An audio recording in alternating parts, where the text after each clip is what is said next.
네, 저번에 캔의 주요 내용을 다 끝냈습니다. 캔이 끝났다고 했는데 어떤 학생은 오른쪽에 캔이 남아있는데 그러는데 캔의 주요 내용이 끝난 겁니다. 이제는 캔의 관용제공법이죠. 우리도 메이 기본 설명을 딱 해놓고 관용적 설명은 단체기로 처리했죠. 그걸 같이 해버리면 복잡해요. 그래서 일부러 끊었습니다. 자, 77페이지에서 캔의 관용용법이 나오죠. 우리가 잘 아는 용법부터 시작하네요. 첫 번째 용법이 뭡니까? can afford죠. can afford 또는 부정문으로 하면 can't afford가 되겠죠. 뒤에 명사나 투부정사 나오는 거 아시죠? 명사, 투부정사 이렇게 써있죠. n이 명사고요. 투부정사가 투부정사입니다. 자, 그러면 뭐뭐할 여유가 있다죠. 뭐뭐할 여유가 있다. 뭐에 대한 여유를 말하는 거예요? 동그라미 쳐볼까요? time과 money에 동그라미 주세요. time과 money. 돈 여유, 시간 여유가 있다? can. 없다? can't. 알겠죠? 아이쉬워. 넘어갑니다. cannot but 나왔네요. cannot but 동사원형.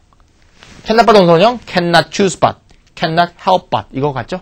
내신에서는 cannot help but, cannot choose but은 잘 안 나옵니다. 거기에 가로쳐볼까요? cannot help but, cannot choose but은 가로치고요. 내신에서는 cannot but과 두 번째 줄에 있는 게 압도적으로 많이 나오죠.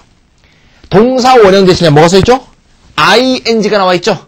동명사 ing가 나오면 뭐 쓰죠? h로 시작하는 help, a로 시작하는 avoid, r로 시작하는 resist, ing 이렇게 했죠. 따라서 내신 공부에서는 요런 게 나오면 ing고 요런 게 나오면 원형이다. 요게 제일 중요하다고 볼 수 있습니다.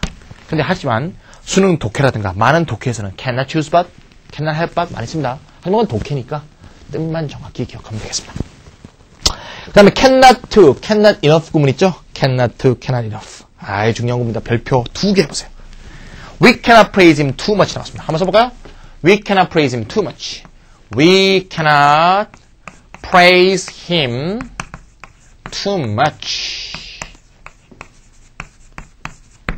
우리는 그를 지나치게 칭찬할 수는 없다.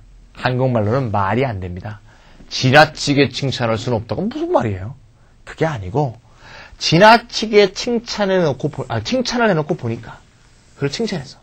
칭찬해놓고 보니까 생각하기에 이건 지나친 칭찬인데? 이런 경우가 없다 이 얘기야.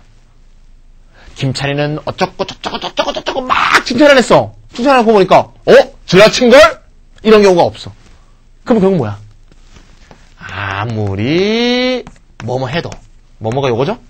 뭐뭐 해도 지나침이 없다.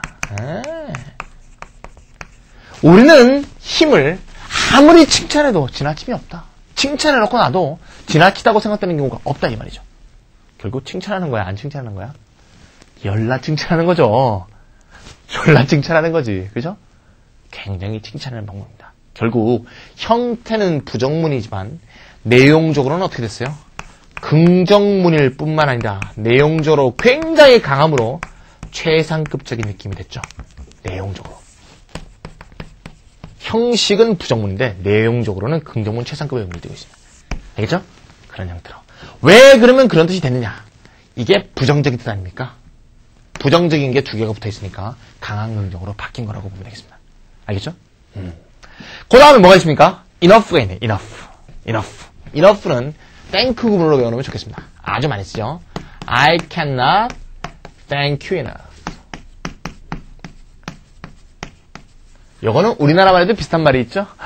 충분히 감사드릴 길이 없군요. 아주 감사할 뜻이죠.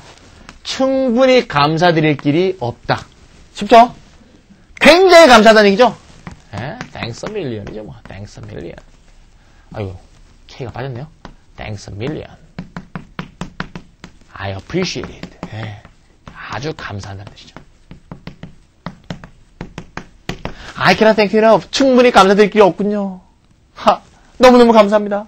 감사합니다. 쉐쉐. 이거죠. 그럼 우리가 보통 thank you라고 할 때는 뭐라고 답을 합니까? You're welcome이죠. thank you라는 말은 정말 감사하다는 뜻이 아니죠. 인사말이잖아요. 감사해요. 고마워요. 아주 가벼운 말이고 뭐 저런 걸 갖고 또 고맙다고 그러냐? 한 것도 아닌 것에 그냥 고맙다고 하는 경우가 많죠. 아주 사소한 것에도 그냥 하는 일상어라고 보면 됩니다. 즉 그들의 에티켓상의 용어라고 생각하면 돼요. 따라서 You're welcome도 별로 특별한 뜻이 없습니다. 아, 그래요? 정도의 뜻이죠. 자, thank유라고 했을 때 sure라고 하는 경우도 많습니다. 그런 식으로 별 의미가 없습니다. 하지만 상대방이 이렇게 강한 감사를 담아서 얘기를 했어요. 충분히 감사드릴 길이 없군요. 이랬는데 You're welcome? 야마리까지인 거 아니야? 그런 자식은 이 새끼야. 그죠? 한국말에도 충분히 감사드릴 길이 없습니다. 그럼 뭐라 그래야 돼? 원별 말씀을 그래야 될 거 아니에요? 원별 말씀을. 따라서 이런 경우에 대한 응답은 원별 말씀이라고 얘기하는 게 좋겠죠. 멘션이 뭐예요? 말하다지. 보세요. 원별 말씀을. 뭐 그런 말씀을 하세요. 그런 뜻 아닙니까? 이런 식으로 좀 겸손하게 서로 말을 주고받는 게 좋겠다. 자, 외워볼까요? I cannot thank you enough. 그쵸? I cannot thank you enough. 뭐라고 얘기한다고요? Don't mention it. 원별 말씀을. 자, 알겠죠? 자, 마지막 세 개째. Cannot never without 나왔습니다. Cannot never without. Cannot never without. 속담을 한번 해볼까요? It never rains. But it pours. 보이죠? 네. 헷갈리지 않게 옆에 걸 지워볼까요? 자, 유명한 속담이죠. 우리가 알고 있는 속담으로 뜻이 뭡니까? 설상가상이죠. 설상가상이란 말도 한번 한자 써볼까요? 될지 모르겠네. 설상. 아, 된다. 가상. 아, 이 말도 진짜 멋있는 명문이죠. 눈 위에 서리를 더하였도다. 너무 멋있잖아요. 한자가 진짜 멋있어요. 눈이 내려서 안 그래도 조졌는데 거기에 서리까지 내서 농작물 개판된 거 아닙니까? 안 좋은 일이 겹쳤다 이 말이죠. 그렇습니까? 벗의 뜻이 뭐뭐를 제외하고 뭐뭐 말고의 뜻이죠. 그러면 쏟아지는 일이 아니고서는 쏟아지지 않고는 비가 오지 않는다는 뜻이죠. 쏟아지지 않고 오는 비가 없어. 쏟아지지 않고 오는 비가 없으니까 비가 오기만 하면 다 쏟아붓는다는 얘기죠. 나쁜 일이 오기만 하면 다 쏟아붓는다. 영어에서 sun이 나오면 다 좋은 거고요. cloud나 rain 나오면 다 나쁜 얘기입니다. 나쁜 일이 겹쳐서 온다 그 말이죠. 요때 접속사 but 대신에 without을 쓸 수도 있습니다. 그러면 without 구문이 되는 거죠. 물론 속담은 위의 형태로 주로 되어 있습니다만 쏟아붓지 않고 내리는 비는 없도다. 즉 비만 오면 쏟아붓는구나. 그런 내용이 되겠죠. 이런 걸 옛날 내가 대우로 한번 설명했던 적이 있죠. never가 부정이고요. rains가 피고요. without이 부정이고 pouring은 큐어로 갈 때 해석의 방향을 화살표라고 해봅시다. 어떻게 해석하죠? 직역하면 쏟아붓지 않고는 해석 방향 쏟아붓지 않고는 내리는 경우가 없다. 대우 명제 어떻게 돼요? 낫을 빼버리고 화살표로 바꿔주면 되겠죠? 예. 보통 책에는 이렇게 돼 있죠. 예. 이거나 같은 건지 알겠죠? 화살표가 정반대예요. 헷갈리지 마세요. 또 저 헷갈리는 사람이 에이 틀렸어 그러지 마. 낫큐에서 낫피 맞잖아. 예. 지웁니다. 예. 즉 쏟아붓지 않고 오는 비는 없다는 것을 대우 명제로 바꾸면 대우 명제는 참이니까 비만 오면 쏟아붓는다 그런 뜻이죠. 이런 식으로 never without, never but 구문, cannot without, cannot but 구문은 대우 명제에 해당하는 굉장히 중요한 구문입니다. 별표 3개 하세요. 별표 3개. 아주 중요합니다. 따라서 첫 번째 빈칸에 but 쓰면 되겠네요. 마지막 빈칸에 뭐라 쓸까요? 부정어 P와 Q가 다 사라졌죠? 다 사라졌어요. 따라서 부정어가 없는 긍정문으로 쓰면 되겠네요. 무엇일까요? 내가 너만 보면 내 엄마가 생각나. 나는 너를 보면 내 엄마가 생각나? 좀 이상한 얘기인데요. 가끔 플레이보이 중에 여자한테 이 말을 많이 쓰는 놈들이 있어요. 아주 경계하세요. 멀리 하십시오. 너만 보면 돌아가신 어머니가 생각나. 돌아가시도 않은 어머니 맨날 돌아가고 말이야. 그죠? 할머니 맨날 장례 치르고 말이야. 할머니 오늘 장례 치러서 할머니 장례 몇 번 치르는 거야. 그런 놈들은 멀리 하십시오. 어쩌네. 빈칸에 뭘까요? never 쓰면 되겠죠. Whenever I see you, I'm reminded of my mother. 됐죠? whenever 쓰면 되겠습니다. 자, 여기까지가 can의 관용문법이었습니다. 자, 그러면 오늘은 무슨 얘기로 넘어가야 되죠? must 넘어가면 되겠죠? 자, must 쉽습니다. must만큼 쉬운 게 있을까요? 자, must는 크게 두 가지로 나뉜다고 보시면 되겠습니다. 어떻게 두 가지로 나뉘죠? 자, must는 해야 한다 계통. have보다 약간 약하지만 해야 한다 계통이 하나가 있고요. 두 번째, 뭐뭐임에 틀림없다. 확실하다. 즉 be certain의 느낌 두 가지가 있죠. 확률 95% 기억나죠? 즉 의무의 조동사와 추측의 조동사로 양쪽으로 구분된다고 볼 수 있습니다. 그죠? 딱 두 개밖에 없으니까 얼마나 편해요. may, might도 많이 얘기하면 많이 얘기할 수 있지만 크게 나오는 허가와 추측만 맞죠? can은 굉장히 많잖아요. 하지만 must는 아주 단순합니다. 이해하기 아주 쉬워요. 이때 요 두 개의 과거형의 표현 방법이 다르다는 게 우리가 문법적인 형태에서 굉장히 중요하다고 볼 수 있죠. must가 의무로 뭐뭐 해야 한다 할 때는 과거형이 must의 과거형이 없죠. musted 이렇게 안 되죠. 따라서 어떻게 합니까? have to를 빌려 쓰죠. 그래서 과거형이 어떻게 됩니까? had to가 되겠죠. 하지만 must가 뭐임에 틀림없다 할 때는 과거가 어떻게 되겠어요? 요거는 다른 추측의 동사와 잘 연관시키면 되겠죠? 어떻게 해요? may, might가 추측일 때 과거가 뭐였죠? may have been, might have been. can, could가 과거형이었을 때 어떻게 됐죠? 추측일 때 could have been. 마찬가지로 must가 추측이 된다면 must have be가 되겠지. 요렇게 뜻에 따라 과거형이 다르다는 거 이거 중요하죠. 네. must만 그런 것도 아니죠. 대부분의 동사가 그랬죠. 나중에 제가 must 끝난 다음에 종합해 드리겠습니다. 자, 들어봅시다. 자, 77페이지. 의무, 필요, 명령, 강한 권고다. 뭐뭐 해야 한다의 뜻이다. 거기 두 번째 문장에 또 서태지 얘기를 했네요. You must come back home. 내가 설 시간에 했죠. 네. come back home이란 노래. must 쓰지 말라. 얘기했죠. 서태지한테 must 쓰지 말자. 운동에 편지라도 좀 보내달라. 이런 얘기 했었죠. 자, 더 이상 얘기 안 하겠습니다. 다음 페이지. 과거형은 어떻게 된다? must가 과거형일 때는 어떻게 된다? have to를 빌렸으니까 had to. 발음할 때는 D 발음하지 마세요. had to 하지 마시고 had to. 못 받아 적을까봐 제가 had to라고 해봤습니다. 미래형은 must는 미래형도 없어. 이 바보야 바보 이 자식 이거. have to 또 빌렸어야 돼. will have to. 뭐뭐 해야만 할 것이다. 어떤 학생이 받아 적기가 조금 바쁘다. 받아 적기에는 조금 힘들다. 말이 빠르다. 이렇게 얘기하는데요. 그럴 때는 동영상 강좌의 이점을 이용해야죠. 재빨리 포즈 버튼 눌러주세요. 제가 어떤 인터넷 강의 사이트에 제 강의를 소개하는 어떤 학생이 좋게 평을 해놨더라고요. 봤더니 단점이라고 두 개가 나왔더라고요. 장점은 제 말로 얘기하기는 쑥스럽고요. 단점 두 개인데 첫 번째가 은근히 외울 게 많다. 그게 단점입니까? 좋은 얘기 같은데? 단점이라고 생각하더라고요. 두 번째는 받아쓰기가 바쁘다. 이렇게 되죠.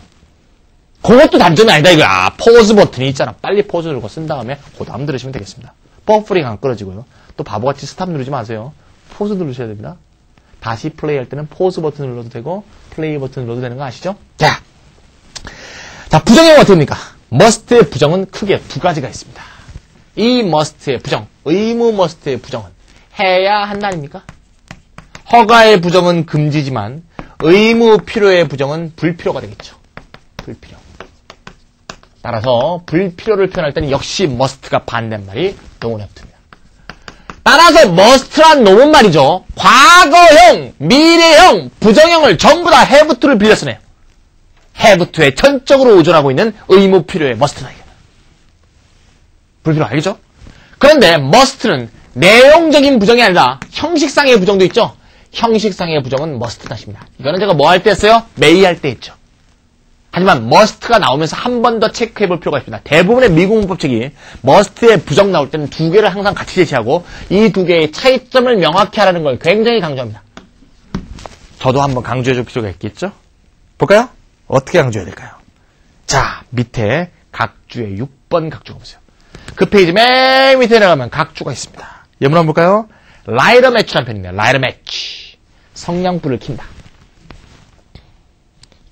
그러죠? 그 옆에 뭐라고 써있어요? I can see well enough. 잘 보여요. 충분히 잘 보이는데 성냥불 킬 필요 있겠습니까? 성냥불까지 켤 게 뭐 있겠습니까? 그런 얘기죠? 불필요하다는 얘기죠? 뭘 쓸까요? 불필요. Don't have to 또는 don't need to 쓰면 됩니다. don't need to는 우리가 다음 시간에 하겠습니다. don't have to. 그런데 여기서 don't have to 안 쓰고 must not 썼다고 큰일 나는 건 아니죠? 야! 성냥불 켜지 마! 잘 보여! 조금 의외이고 조금 말이 안 되지만 그렇다고 말을 좀 이렇게 심하게 했다고 해서 큰일 날 건 아니죠? 두 번째 문제 보세요. 오른쪽에 뭐라고 써있어요?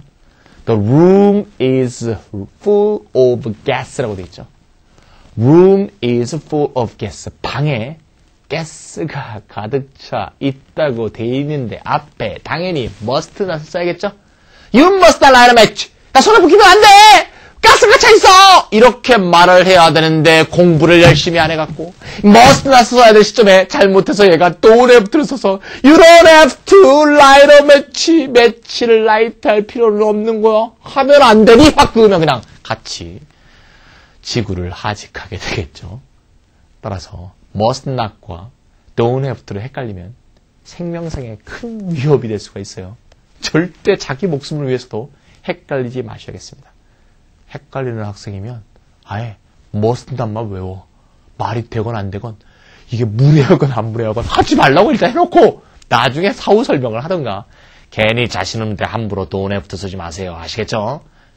목숨이 오고 가는 must와 not과 don't have to의 차이지. 되죠? 올라갑니다. must란 놈이 이렇게 의무 필요로 쓰일 때 전적으로 부정문, 과거, 미래를 전부 have to에 의존했죠. 거기에서 그친 게 아닙니다. 의문문도 그렇습니다. 볼까요? must의 의문문은 현대어에서는 have to를 대용으로 한다. 옛날에 문헌이라든가, 옛날 쓴 문헌인가, 영국식 문법에 익숙한 사람 할 때는 must가 의문문에서도 쓰여요. must die 이렇게 했는데요. 우리는 영국 영어가 아니고 미국의 영어를 배우는 거고 가능한 실제 말에서 쓰이는 형태를 중시하려고 하고 있죠. 현대 문법의 흐름이 그렇습니다. 문법이 뭔가 이렇게 정의하는 건 상당히 어려워요. 또 어느 나라의 표본, 또 어느 계층, 어느 지역의 것을 표본으로 볼 것인가. 이거는 문법학자마다 견해가 다 다릅니다. 그래서 책마다 다른 거예요. 약간씩. 하지만 가능한 한 미국의 중류층이 쓰는 또 말에서도 동일하게 쓰이는 그런 식의 미국식 현대어법을 다룬다는 면에서는 must는 의문문에 쓰지 않습니다. have to를 이용합니다. 어떻게 할까요? 현재 do I have to? 따라해볼까요? do I have to? 좋았어요. does she have to? 네. 또 뭐? 과거요. did I have to? shall I have to? will you have to? will she have to? 이렇게 해주셔서 have to를 이용해서 의문문 만들어주세요. 쉽죠? 필요, 의무의 must는 부정문, 의문문, 과거, 미래 전부 have to를 이용한다. 쉽잖아요. 그럼 예문이 나왔네요. Does she have to do her homework right now? 지금 당장 숙제를 해야 됩니까? Does she have to? 그랬어요. 해야 됩니다 할 때는 뭐라고 대답할까요? Yes, she? Does she have to로 물어봤으니까 그냥 does 해도 되겠죠? Yes, she does 이래야 되고요. 은재는 yes, she does 할 때 she가 평서문이니까 yes, she must 해도 되겠죠? Yes, she must. Yes, she must. 세 번째는 Yes, she has to 이래야 됩니다. 근데 뭐 must나 does 같은 게 편하겠죠? 그에 반해서 부정문이 됐다. 그럴 필요 없습니다 하면 되겠죠? No, she죠? No, she. No, she doesn't 하면 되겠죠. 또는 have to 쓰고 싶으면 have to. 이 경우는 부정문이니까 must가 나올 수가 없죠? 그래서 no, she doesn't라고 하든가 no, she doesn't have to 라고 해주면 좋겠습니다. 되죠? 여기까지가 의무 필요의 것이고요. 그 밑에 have가 나왔죠? have가 to와 be to는 굉장히 강한 평형이고 have가 to는 긍정문에서 미국인들이 많이 씁니다. 가끔 부정문 문장도 보게 될 수도 있어요. 하지만 긍정문에서 쓰는 게 좋은 어법입니다. have가 to는 가능한 긍정문에서 쓰시고요. 이게 부정문이 될 경우에는 don't have to 쓰세요. haven't got to 이러지 마시고요. 예문 한번 볼까요? I've gotta go 그러죠. I've gotta go. 가봐야겠어요. 굉장히 가봐야 될 절박성을 표현하는 urgency를 표현하는 방법이다. 그렇죠? 자, 그러면 이제 하나 남았네요. must가 추측 확신으로 쓰일 때 뜻은 뭐뭐임에 틀림없다. 확률 95% 되죠? 추측의 뜻을 갖는 must의 과거는 뭐다? 추측은 전부 have pp입니다. must have pp. 따라서 그 빈칸에 뭘까요? prisoner는 이쪽으로 flee 달아났음에 틀림없어. 봐, footprint 발자국이 나 있잖아. 발자국이 나 있는 시점은 현재죠. 도망간 시점은 과거입니다. 이쪽으로 도망갔을 거야. must의 추측을 담아서 도망갔다는 게 확인된 건 아니죠. 왜? 잡은 거 아니니까 아직. 95% 확실하게 추측합니다. 이때 도망간 시점이 과거이므로 flee의 과거분사를 써서 must have fled라고 하면 되겠죠. flee의 과거요. flee, fled, fled 이렇게 되죠. 네, 이렇게 하면 추측이 됐습니다. 자, 여기까지 해서 우리가 3대 조동사를 다 했어. 3대 조동사 뭡니까? may, can, must 3대 조동사가 마무리가 됐습니다. 3대 조동사. 3대 조동사는 항상 같이 외우는 게 편해요. 왜냐하면 굉장히 많이 쓰이는 기본적인 뜻과 추측의 뜻으로 크게 두 개 나눠져 있죠. 한번 머릿속에서 기억해보세요. may, might. 기본적인 뜻이 뭐야? 허가. 그 다음 추측. 그렇죠? can, could. 가능 능력? 추측. 물론 딴 것도 있지만. must. 의무 필요? 추측. 아, 그러네요. 3대 조동사는 크게 제일 많이 쓰인 두 개만 잡아보라 그러면 위의 기본 뜻과 추측의 뜻. 추측의 뜻은 물론 그 퍼센테이지의 가능성 정도가 다 다르지만 이렇게 구성되어 있습니다. 보이죠? 그리고 기본적인 뜻일 때는 전부 자기의 과거형이 없죠. 기억나요? 허가의 may, might의 과거형이 뭐였습니까? 그렇지! was allowed to. can은 could가 있죠. 이게 오히려 예외죠. 하지만 can이 아닌 유사어가 있었죠. 뭐가 있었죠? was able to. must는 have to. 기억나시죠? 따라서 과거형을 표현할 때 may, might는 was able to, can은 could도 있지만 was able to, must는 had to. 이렇게 다른 유사어를 표현해서 과거형을 표현한다는 것도 똑같죠. 그러면 추측일 때 과거형은 뭐가 또 공통적이야? 추측일 때는 그렇죠. 전부 have to죠. must have pp, may have pp, might have pp, cannot have pp, could have pp, couldn't have pp. 이런 식으로 추측은 전부 have pp를 붙여서 과거를 표현한다는 공통점이 있기 때문에 따로따로 외우지 말고 세 개를 쫙 융합해서 내가 외우고 있는지 책에다 종이 하나 딱 꺼내서 쫙 한번 써보세요. 정확히 외운 다음에 자꾸 예문을 50번, 100번 읽어줘서 입에 익숙하도록 해주시면 조동사 확실히 공부될 겁니다. 자, 오늘 여기까지 하고요. 다음 시간에 어려운 겁니다. 다음 시간에 need 기대해주세요.